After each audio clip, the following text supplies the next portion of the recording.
Hello from Trend Signal for our review of the data and events the week beginning the 22nd of February.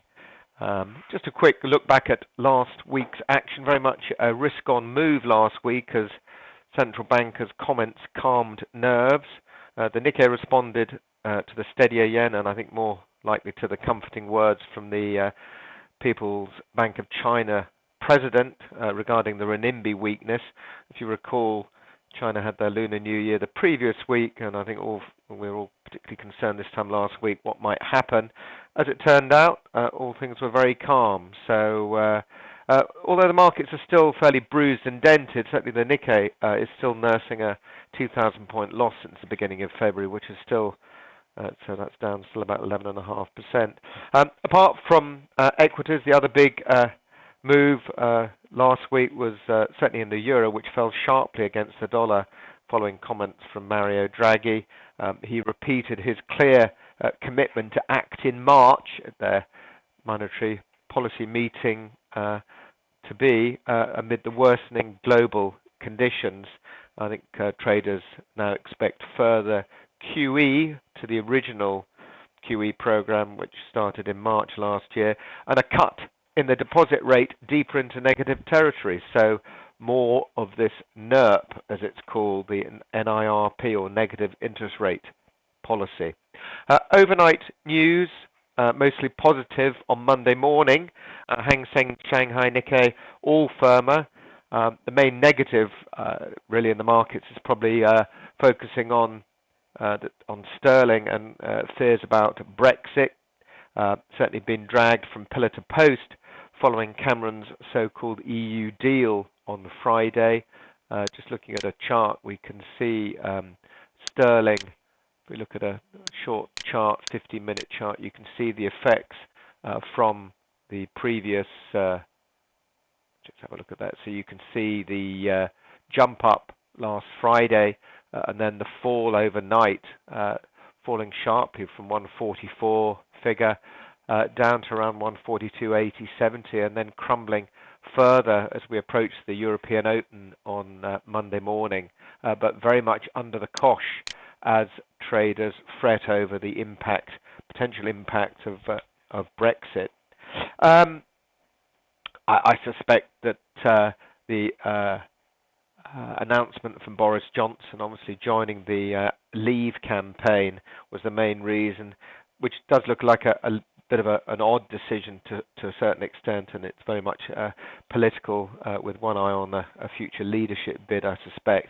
But business is firmly in favour of staying in the EU, really, as the risks of leaving seem to far outweigh the existing benefits and the costs thereof. News and events this week are fairly thin on the ground. As ever, we refer to Forex Factory, although I note that for some reason we're missing Mondays, but I say it's a lot quieter this week, assuming central bankers can keep their thoughts to themselves. But Monday, I can tell you that we have flash PMI readings for the Eurozone for February.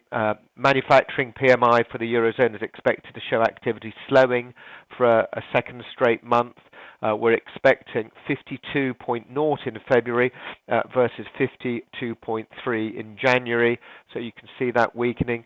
The services sector, so the services PMI also forecast to weaken slightly. We're expecting 53.6 from 53.4 in February, which suggests that GDP growth in the first quarter could be even weaker than the fairly poor 0.3% recorded in the fourth quarter of 2015.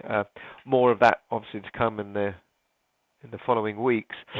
Tuesday, and we have got that on our Forex Factory, is the German IFO survey, which will be looked at very closely following the surprisingly weak ZEW economic sentiment number out last week. The composite index surveys manufacturers, builders, wholesalers, and retailers. And I think this IFO climate index is forecasted to decline to 106.8. I've got in my notes, Forex Factory showing 107, but certainly whichever way you look at it, it is weaker than the 107.3 posted last month. We then jump really to Friday from Tuesday. We do have crude oil inventories, the weekly number, which for all oil traders will be followed closely. But aside from that, we're really jumping to GDP estimates. Certainly here in the UK, we have the second reading of our Q4 coming in unchanged at plus 0.5%.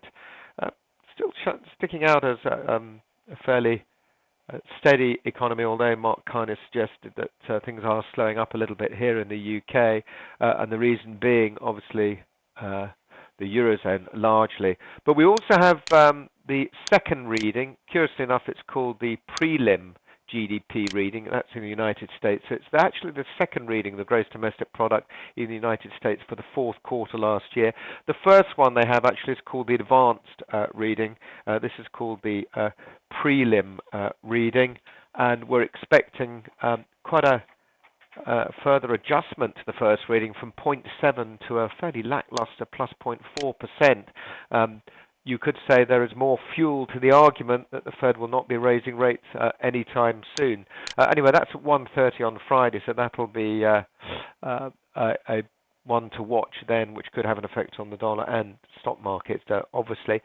Finally, not showing, we've got a G20 summit in China at the end of the week as well, which, this isn't my description, a lot of people refer to it as a massive talking shop that yields very little. There we go. I suspect, except it makes the countries outside the G7 perhaps feel a little more important. There we go. Thank you very much for listening.